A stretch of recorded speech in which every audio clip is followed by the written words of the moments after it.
ఓం సాయిరామ్. సమర్థ సద్గురు సాయినాథ్ మహారాజ్కి జై. సాయి భక్తులందరికీ నమస్కారం అండి. సాయిబాబా దయ వల్ల ప్రతి ఒక్కళ్ళు సంతోషంగా ఆనందంగా ఉండాలని మనస్ఫూర్తిగా కోరుకుంటూ వీడియో చేస్తున్న సాటేవాడ కట్టించిన హరివినాయక సాటే దగ్గర వంట బ్రాహ్మణుడు ఈ మేఘశ్యాముడు. ఇతను అమాయకుడు, శివభక్తుడు, చదువు రానివాడు. కానీ ఎప్పుడు ఓం నమ శివాయని శివ పంచాక్షరి ప్రతినిత్యం జపిస్తూ ఉండేవాడు. ఇతనికి గాయత్రి మంత్రం కానీ సంధ్యావందనం కానీ తెలియదు. సాటేకు అమాయకుడైన మేఘునిపై ప్రేమ కలిగి అతనికి గాయత్రి మంత్రము నేర్పించాడు. అంతేకాక ఇతనికి శివుడి మీద భక్తి కాబట్టి సాయి బాబా శివుణ్ణి అవతారమని సాటే ఇతనికి చెప్పి ఇతన్ని షిరిడీ ప్రయాణం చేయించాడు. అయితే దారిలో ఎవరో బాబా ముస్లిం అని చెప్పగానే మేఘశ్యాముడు భయపడి వెనక్కి తిరిగి వెళ్ళిపోయి అటువంటి చోటుకు తనను పంపొద్దని సాటేను బతిమలాడాడు. కానీ సాటేకు ఎలాగైనా మేఘశ్యాముని బాబా వద్దకు పంపించాలని నిర్ణయించుకొని అతను ధైర్యంగా చెప్పి షిరిడీలో ఉంటున్న తన మామగారికి మేఘుని గురించి ఒక ఉత్తరం రాసిచ్చి మేఘునికి ఎలాగైనా బాబా అనుగ్రహం కలిగేలా చేయమని కోరాడు. మేఘుడు ఆ ఉత్తరం తీసుకొని బాబా దగ్గరికి వెళ్ళాడు. బాబా కోపంగా ఈ ఎదవను తన్ని తరిమేయండని అరిచాడు. అంతేకాక మేఘుని వైపు తిరిగి, నీవు గొప్ప జాతి బ్రాహ్మణుడివి, మేము తక్కువ జాతి ముస్లింలము. నువ్వు ఇక్కడకు రావటం వలన నీ కులము చెడిపోతుంది. కాబట్టి వెంటనే ఇక్కడి నుంచి వెళ్ళిపో అని గర్జించారు. ఈ మాటలు విన్న మేఘుడు ఉనికిపోయాడు.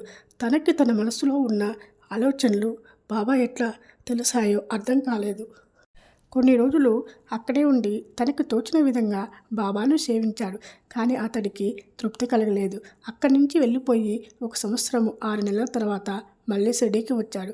అయితే ఈసారి దాదా కేర్కర్ బాబాను వేడుకోగా బాబా మేఘుని ద్వారకామలోనికి రానివ్వడానికి షిరిడీలో ఉండటానికి అనుమతించారు.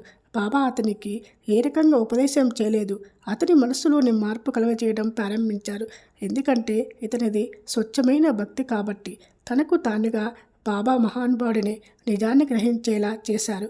క్రమంగా అతనిలో మార్పు కలిగి బాబా అంటే తన ఆరాధ్య దైవమని శివుడే అన్న నమ్మకము అతనితో స్థిరపడిపోయింది. ఈ నమ్మకము ఎంత గట్టిగా ఉందంటే శివుడి పూజకు బిల్వపత్రాలు కావాలి కాబట్టి అతను బిల్వపత్రం కోసం ప్రతిరోజు కొన్ని మైళ్ళ దూరం నడిచి బిల్వపత్రి తీసుకువచ్చి తన శివుడైన బాబాను ఆ పత్రితో పూజిస్తూ ఉండేవాడు. గ్రామంలో ఉన్న దేవతలందరినీ పూజించిన తర్వాత బాబా దగ్గరికి వచ్చి బాబాని పూజించి వారి పాదాలు ఒత్తి వారి పార్థ తీర్థం తాగడము ఇతని చర్యగా మారిపోయింది. ఇతని భక్తి నమ్మకాలు ఏ స్థితికి చేరుకున్నాయో చూద్దాం. ఒక మకర సంక్రాంతి రోజున మేఘునికి బాబా శరీరానికి గంధం రాసి గంగాజలంతో అభిషేకం చేయాలని అనిపించింది. బాబాకు అది ఇష్టం లేదు. మేఘుడు రానుపోని 8 మైళ్ళ దూరం నడిచి వెళ్ళి గంగాజలం తీసుకురావాలి. అతనికి కష్టం ఎందుకని బాబా వద్దన్నారు. కానీ మేఘుడు మరీ బతిమలాడగా బాబా ఒప్పుకున్నాడు. అప్పుడు తీర్థం తీసుకుని వచ్చి ఏర్పాట్లన్నీ చేసుకొని బాబా దగ్గరికి వచ్చి 12 గంటలకు అభిషేకానికి సిద్ధంగా ఉండమని కోరాడు.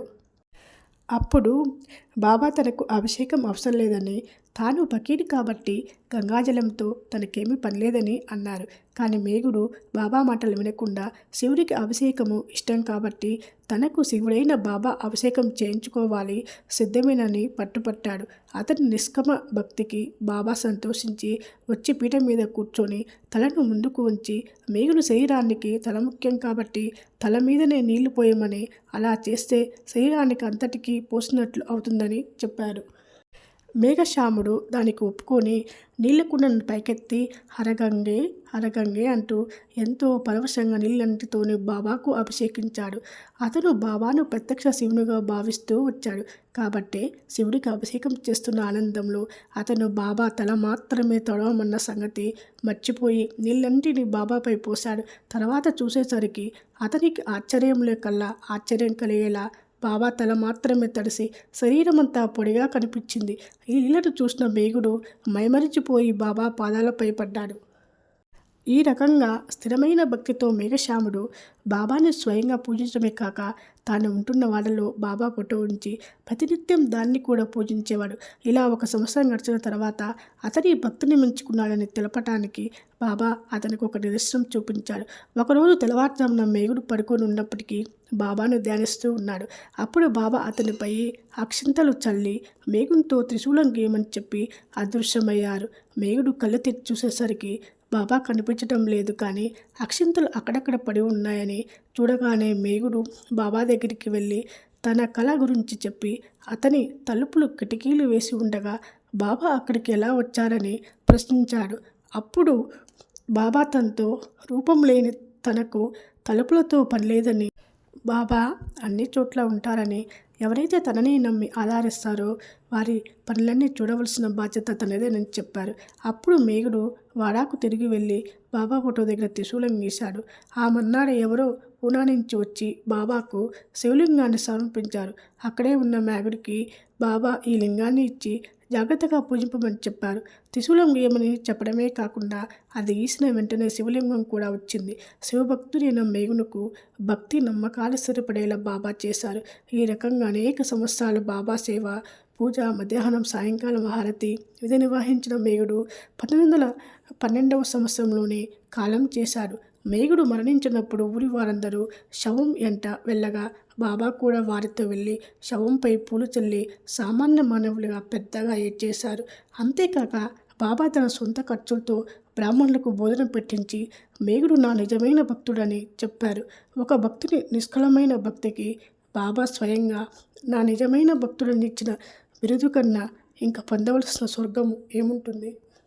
ఈ రకంగా బాబాతో సహజీవనం వలన మేలును పొందిన భక్తులందరూ, అంతేకాక ఒకే ఒక్కసారి బాబా దర్శించిన మాత్రంతోనే బాబాపై భక్తి విశ్వాసాలను పొంది బాబా వలన సద్గతి పొందిన కొందరి ఉన్నారు.